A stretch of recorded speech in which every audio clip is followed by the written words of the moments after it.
The pua always come last, huh? Must been nice to have all that free time. Hayden said that with a look of disdain as I picked up the reservation ticket at the bank. It was the end of the year, and the bank was incredibly busy. Making a reservation in advance was recommended, but my schedule wasn't confirmed until the last minute. Therefore, I had to go there in person. Hayden was proud to be a banker at the main branch. Despite being at work, he proudly boasted to me about his extensive knowledge of money and how much money he had handled so far. I don't have a single good memory of Hayden. It felt ridiculous to deposit my important money in a bank where such a classmate worked, and for once, I spoke up strongly against him. "Cut it out. If you say any more, I'll withdraw everything." Hayden laughed loudly without concern for the people around us and said, It's probably just $10,000, right? But just then, my number was called. I told the female staff at the counter, "I'm withdrawing all my $500 million. Soon, the branch manager, pale-faced, came to the booth where I was sitting. He sharply reprimanded Hayden, who was confused about what had happened. Hayden has been terribly rude. Hayden, apologize now. However, I did not change my mind. I withdrew all my $500 million and deposited it in another bank. This drastically changed Hayden's life, which had been going smoothly until then. My name is Michael Thompson, 32 years old. Although I'm in my 30s, I have no experience working for a company. After graduating high school, I lived a carefree life without working for a while. However, recently, I've started to change my mindset and earn my own money. The one who spoke harshly to me was Hayden Turner. He's also 32 years old. As you might guess, Hayden and I were classmates in middle school. Our encounter at the bank was coincidental, but we weren't close during our middle school days. You got some really nice sneakers there. Rich people are different. Hayden would say that mockingly as he chased after me on the way to school, making it his daily routine. At that time, I was wearing my newly bought sneakers. I chose them for their comfort, as I would use them for the 20-minute walk to and from school and for physical education classes. They weren't cheap, but they weren't so expensive as to warrant his sarcasm. They're nice shoes, but the price is average. There are others wearing the same pair. Indeed, there were many classmates who wore sneakers from the same brand, albeit with slight differences in design. However, Hayden had only one goal. He wanted to outdo me. Back then, Hayden was walking the path of an elite middle school student under the guidance of his enthusiastic parents. He started going to cram school as soon as he entered elementary school. Thanks to studying in advance, he always ranked high in his grades. He was also athletic and not bad-looking. Hayden was quite the standout in our grade. He believed he'd be someone amazing, shining in a glamorous world someday. It's a typical teenage dream, really. Hayden truly believed it from the bottom of his heart. His future dreams, as written in essays, varied over time but always involved high-profile professions, like being a celebrity, professional soccer player, or the president. Hayden longed for a glamorous world and sought attention more than anyone else. On the contrary, I hated standing out above all else. During class, I never raised my hand unless called upon by the teacher. I knew raising my hand showed initiative and could work in favor of my grades. However, I wanted to distance myself from the competitive society and live a peaceful life. Michael, considering your future, it would be good to get some experience speaking in front of people. If it's too much, at least try raising your hand in class. It's a waste not to given how well you do on written tests. I was once told this by a teacher who was concerned about my overly passive attitude. Schools these days not only focus on test scores, but also on students' initiative in class. The teacher was worried because, despite my high test scores, my lack of participation was pulling me down. Ms. Nelson, I'm really not worried about my grades. Being the center of attention makes me stressed and sick. Actually, just being in the classroom is all I can manage. I already have my own plan, so please let me keep doing things my way. I honestly told my teacher. It's somewhat well known now, but there are always a few students in a class who struggle with reading social cues, or who are overly sensitive to others' words due to innate brain differences. I was one of them. Trying too hard to fit in could eventually make it impossible for me to even enter the classroom. So, I decided to live at my own pace from the start. My parents, having observed me since I was young, understood what I was trying to say.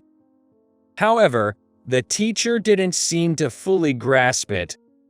Well, fate has its ironies. Despite not seeking it, I ended up in the spotlight.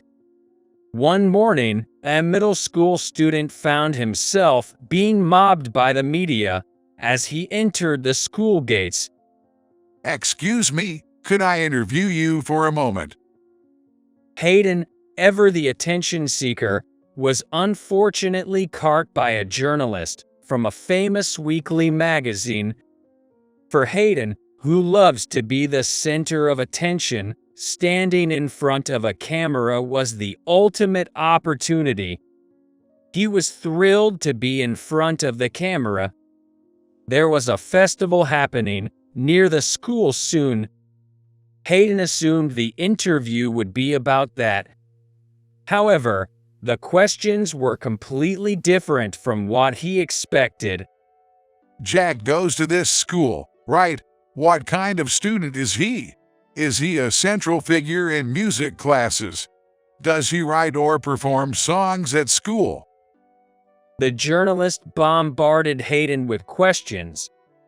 But Hayden was clueless. He had no idea who they were asking about. Who is Jack? We don't have anyone like that here. He gave the journalist a surprise for not knowing who that was. You know Michael, right? It's said that he's Jack. Hayden was puzzled by the sudden mention of a celebrity's name. Jack was a lyricist and composer. He provided songs to a rapidly rising idol group, but never showed his face. As he was wrapped in mystery, the media was desperate to uncover his identity. No way. He doesn't have that kind of talent. He barely even sings in music class. Sorry, but I have to go. I'm out of time. Hayden refused to believe that Jack, the hitmaker stirring up the public, could actually be me. Hayden had always dreamed of a glamorous world and yearned for social success more than anyone else. What if I had already realized that dream in the world of music ahead of him? If that was true, it would be nothing but a disgrace for him. That day, an emergency assembly was called for all students in the gym. It was clear that the commotion was about the media prowling around the school building. The principal first explained the situation. Today has been difficult with all the questions. Those interviewed might guess, but this is all because of the reports about Jack. Your homeroom teachers will give you more details. Prompted by the principal, my homeroom teacher took the stage. She seemed bewildered by the sudden turn of events, looking utterly exhausted. She looked as if she hadn't slept at all. Recently, a popular idol group's song provider was revealed by a weekly magazine to be Michael, a student in my class. His picture was taken secretly. Michael has only been known as Jack, keeping his identity private. As you know, his hits have been very successful. The search for his real identity has intensified, leading to public disclosure. This situation might continue for a while. Please don't accept any interviews. Even small comments can become a big deal. Just say that the school has banned interviews, and you'll be fine. Also, you might have many questions for Michael, but he's very tired now. Please give him some space. There was one exception. That is Hayden. Are you really providing songs for those idols? That group is part of a major agency, and you have no connection to them at all. During lunch break, Hayden would come over to me and start talking at me rapidly. A seemingly talentless classmate had suddenly become famous. Moreover, this person is celebrated as a genius brimming with innate talent. Hayden, always wanting to stand out, must have felt jealous. It was becoming difficult for him to maintain his composure. Sorry, I can talk about the details. I don't even know what to do myself, so please give me a break. Come on, don't act all high and mighty. We're classmates, aren't we? How can you prove you wrote those songs? The lyrics deeply express a girl's inner feelings. There's no way you could write something like that. Are you using a ghostwriter or something? I was seen as nondescript student. I understood why Hayden might think that way. The songs I wrote for the popular idol group express the emotional turmoil and conflicts of teenage girls. It would be hard for anyone, not just Hayden, to imagine that I was the one who wrote the lyrics for such songs. The idol group I provided songs for was initially a local act, quietly doing their thing. There was a time when they called for song submissions to enrich their repertoire of original music. As someone who enjoyed composing music as a hobby, I applied on a whim at my parents' suggestion. Before I knew it, my submission had made it to the final selection, and astonishingly, was chosen to be released as a single. It must have resonated with the times. Before I knew it, the idol group had risen to national fame, carrying several songs I had created. I provided about 10 songs, all of which became major hits. Some were even chosen for commercial jingles.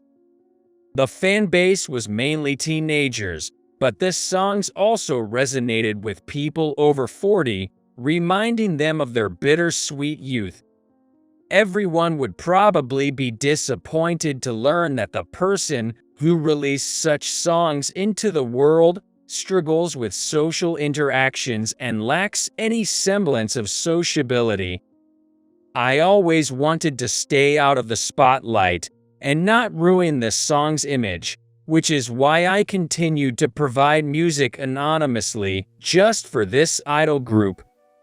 You can think I'm using a ghostwriter if you want.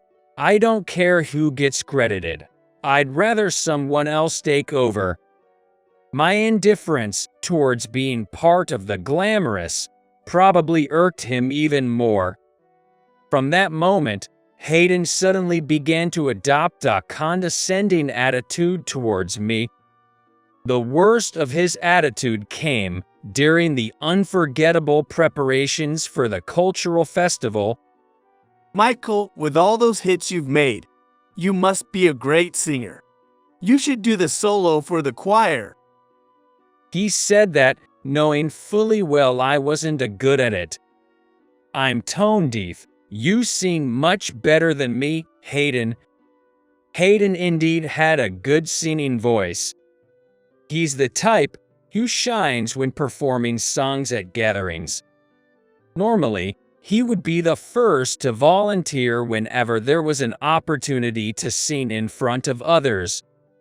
However, that year, Hayden was determined to make me sing. Perhaps because I was recognized as a genius who produced hit songs, he wanted to embarrass me by having me perform a song off-key in front of others. Ultimately, our music teacher caught wind of the commotion and decided to remove the solo part. Even after this incident, I continued to write songs for a while. I knew the 5 members had been dreaming of entertainment industry success since their local idol days, diligently practicing after school. My songs resonated with many because they reflected the members' innermost feelings. I didn't want to step back just because my information had been leaked. However, the situation suddenly changed. The idol group ended up disbanding. It was a decision resulting from various factors intertwined with their fame. Being primarily middle schoolers, they had reached the age to consider high school, and with national recognition, their freedom to act and speak diminished. With success came losses. The more famous they became, the more conflicted they felt about continuing as they were. The management considered keeping the group name but changing the members. However, longtime fans resisted the total member change, unable to accept it. The complications arising from my role as a songwriter, impacting my middle school life, contributed to the decision for the members to graduate in a final live performance, leading to the group's disbandment. The media couldn't possibly know the detailed circumstances. After the disbandment was announced, rumors spread that Jack had hit a slump, unable to produce songs as before, forcing the group to disband. I didn't refute these claims. Afterwards, I stopped making music. Regardless of the reason, being just a normal middle school student again was what made me happiest. Hayden seemed to be the most pleased with my change in circumstances. Despite never being close, he'd now eagerly approach me. The entertainment industry isn't easy to succeed in, right? You can't just make money that easily.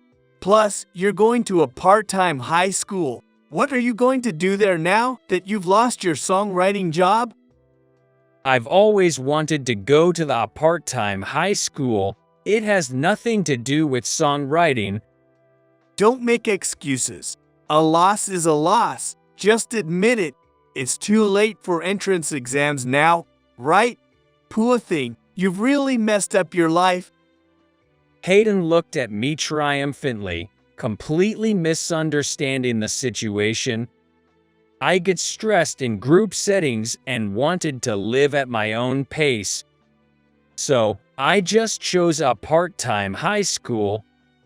Hayden assumed I chose part-time schooling, hoping for a songwriting career. Hayden, who had attended cram school since he was young, was set to attend the second-best public high school locally. Incidentally, Hayden had to give up on attending the top-ranked high school because, unfortunately, his academic abilities fell short. A girl from our middle school got into that top school. That shifted Hayden's jealousy towards her, freeing me from his attention. The part-time high school was home to students from various generations and backgrounds. While the annoyances of group life were not entirely absent, I managed to lead a reasonably fulfilling student life. As this new life became routine, Hayden gradually faded from my memory. Over a decade later, I unexpectedly encountered Hayden again. This happened when I visited the main branch of the bank to withdraw some of the money from my account. Both Hayden and I were in our 30s by then. The atmosphere had changed quite a bit since our middle school days.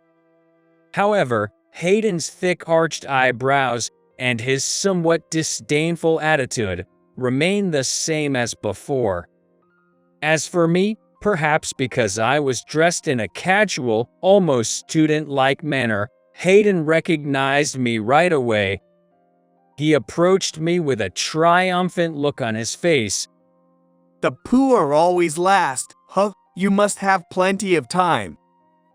I was speechless while holding the reservation ticket at the bank. That's not the kind of comment a bank employee should make. Despite understanding his position, Hayden spoke softly, ensuring others couldn't hear. The bank was bustling at year-end. There were plenty account openings, deposits, withdrawals, and consultations. It was especially crowded at the investment advice counter. People wanted to grow their winter bonuses or secure funds for retirement, and bank employees suggested investing after seeing savings account balances. They were perhaps trying to guide customers through financial products. Individuals who appeared to be bank employees were stationed throughout the place, one of whom was Hayden. Given the congestion during the end-of-year and New Year period, the bank had recommended making reservations online. Due to work constraints, I couldn't finalize my schedule in time, so I decided to visit the bank without an appointment. Here's a number ticket. Just follow the order, and that'll be fine. I ended up making a face that clearly showed my annoyance. Unexpectedly, Hayden began to talk about his career. He must be trying to assert his dominance. He boasted about himself with great enthusiasm, though no one had asked him to. I never thought I'd make it from a branch to a main bank employee. With so many multinational corporations around here, I often have to communicate in multiple languages. It turns out there aren't many people who are quick-witted, fluent in more than one language, and have extensive financial knowledge like me, even in a bank this size. He bragged about his abilities even while on duty. According to Hayden, he had also built a decent personal financial portfolio. Well, my financial assets are only about $1 million. I could save more, but I end up spending it on annual overseas trips. I consider it an investment in experience. I had visited the bank that day with the sole intention of withdrawing a portion of cash from my account. I had only opened the account because an acquaintance asked me to. I had absolutely no emotional attachment to the bank.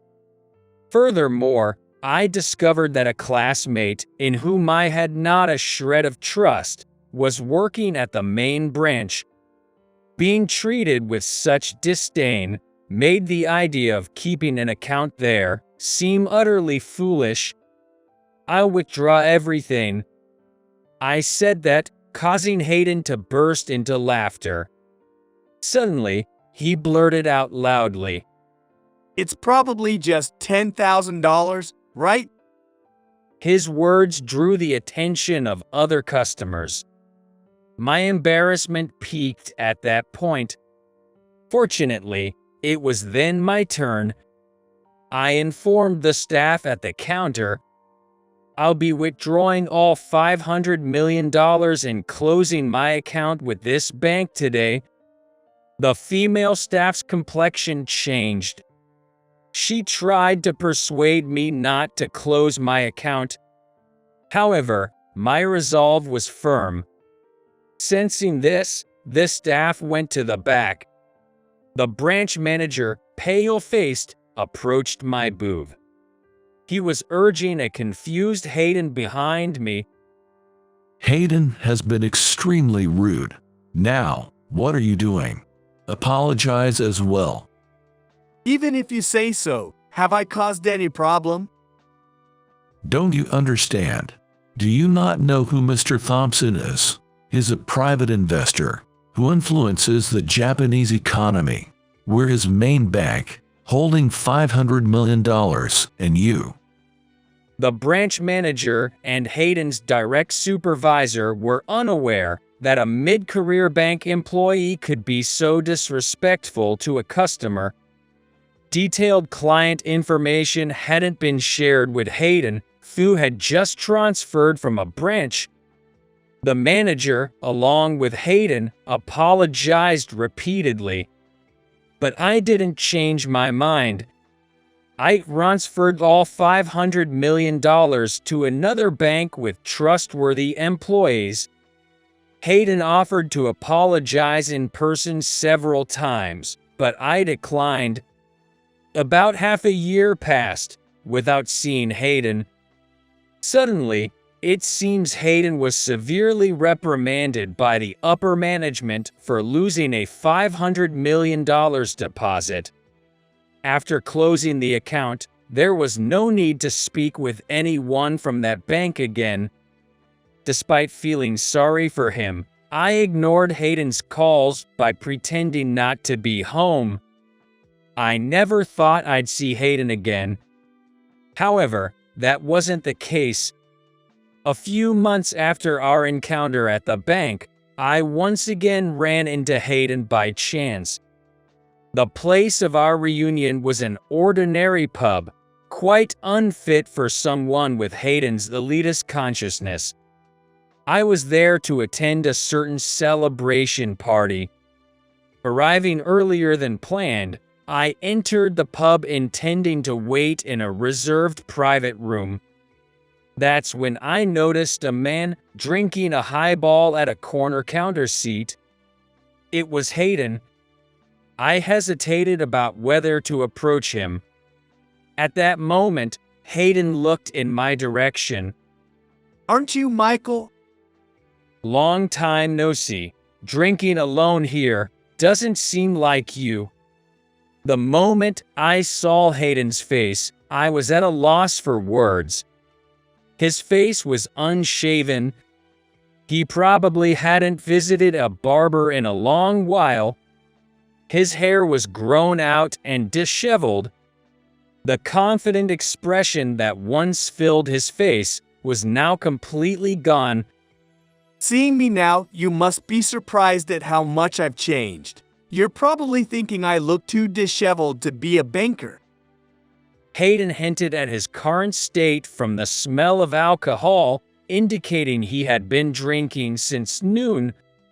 Not knowing exactly what situation Hayden was in, I found myself unable to say anything and just silently stared at his face. Then, Hayden downed his highball in one gulp, glared at me, and asked in a rough voice, "Why did you have $500 million in your bank account that time?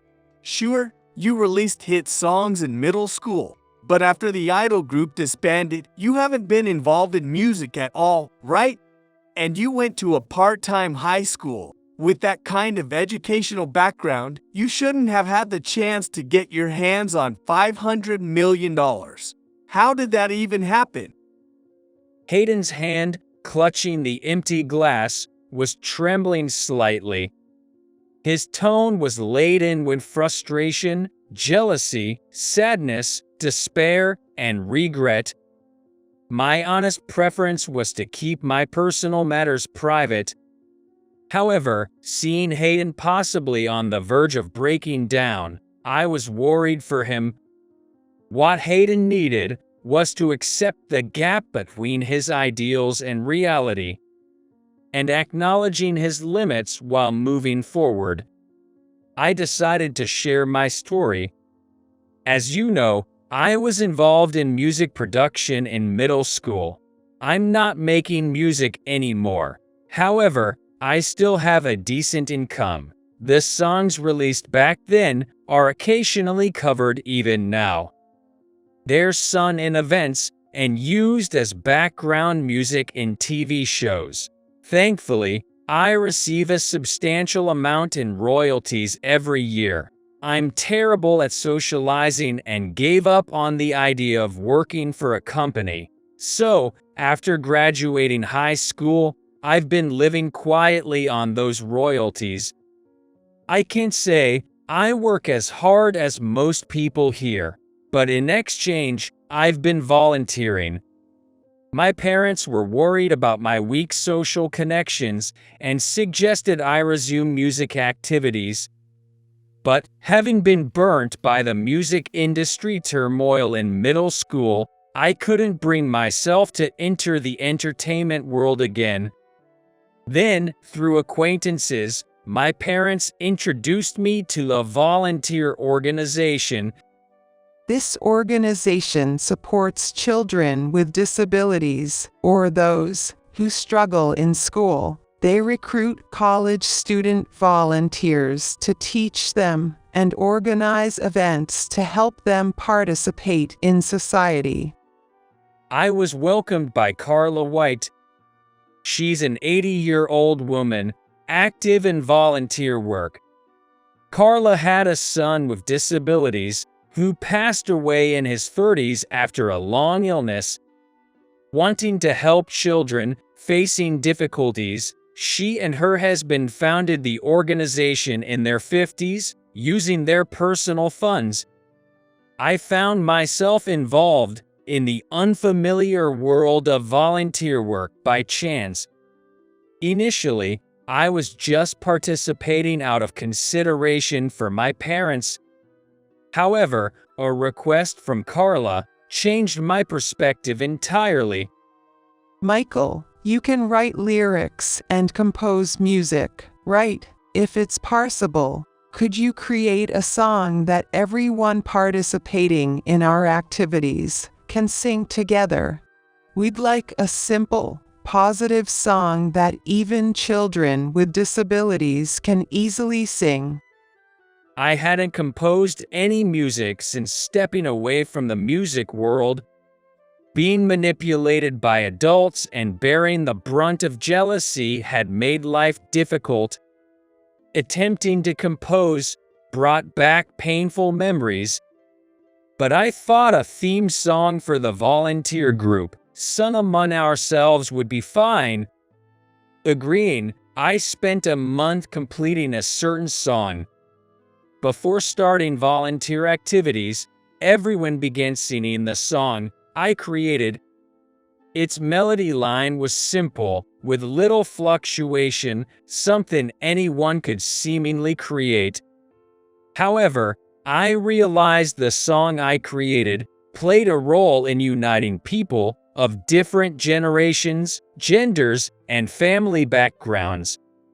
Gradually, I began to spend more time composing music, playing piano accompaniments at choir competitions organized by the volunteer group, and creating music for stages and commercials. Your volunteer activities and that $500 million in the account, how do they connect? And why can you create music? Did you apprentice under a musician? Despite becoming so famous, why did you quit making music? I can't understand anything you do or think. Hayden, dreaming of a glamorous world, was understandably curious about how I succeeded in music and came to possess $500 million. Ever since I was little, I couldn't blend in with groups and often found myself alone. My dad, worried about me, bought me a keyboard. It started as a toy, but soon I was creating my own music. Before I knew it, my room was filled with instruments and recording equipment. I became so engrossed in making music that I'd stay up late into the night. Music wasn't about fame for me, it was a way to overcome loneliness. As my music became known, I ended up more isolated in class. The adults who approached me were interest-worthy, making me feel even lonelier, so I withdrew. Despite the unfortunate ending, I was grateful for the steady stream of royalties. And that resulted in $500 million.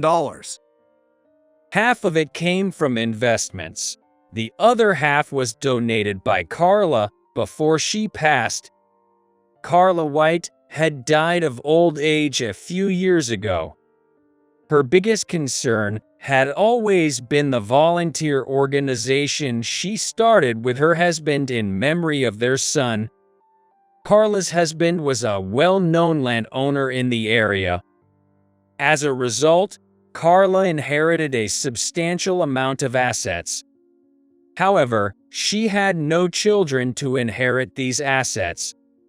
Therefore, before her passing, she designated me as the head of the organization and donated the majority of her assets to it. Right now, we're constructing an educational exchange facility to increase opportunities for children with disabilities to excel in society. $250 million was from Carla, and $250 million was my contribution. This $500 million is more about the sentiment than the money. All the hardships, worries, conflicts, and of course, the unspeakable joys and sorrows are ingrained in it. After hearing my story, Hayden looked down silently. He was perhaps overwhelmed by the unexpected turn of events. Michael, what's happening? It's time. A woman in her early 30s called me from the reserved private room. Today marked a pause in the continuous meetings for the construction of the educational exchange facility. Therefore, we decided to have a drinking party with the members of the volunteer organization.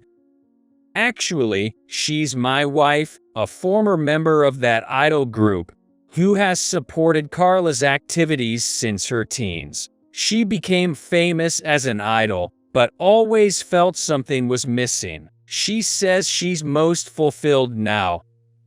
Fame doesn't necessarily fulfill everything, nor does having money guarantee you can have everything. Hayden's measure of happiness was always about whether he could stand above others. However, I wanted him to realize that this isn't necessary. As time pressed on, I left Hayden with a "see you" and moved on. Later, I gradually got the facility connecting disabled children with society on track. Our learning support activities for non-attending children garnered media attention, featuring on TV and in magazines. Despite this, I remained uncomfortable with the limelight. So I had my wife, acting as my assistant, handle the interviews in my place. I learned about Hayden's whereabouts at a middle school class reunion. After leaving the bank due to our incident, he had been unemployed for a while but had recently started job hunting. Surprisingly, he was applying mainly to pub chains, not aiming for a major corporate shift. During his unemployed days, encouragement from various people he met while drinking at pubs helped him regain the will to restart his life. He aspired to create a space of comfort for those struggling to find their place. He hopes to work at a pub as training towards that goal. Hayden seemed to have lost his fixation on being an elite, standing above others. Although Hayden and I originally had opposite dispositions, the places we find ourselves in now might be surprisingly close.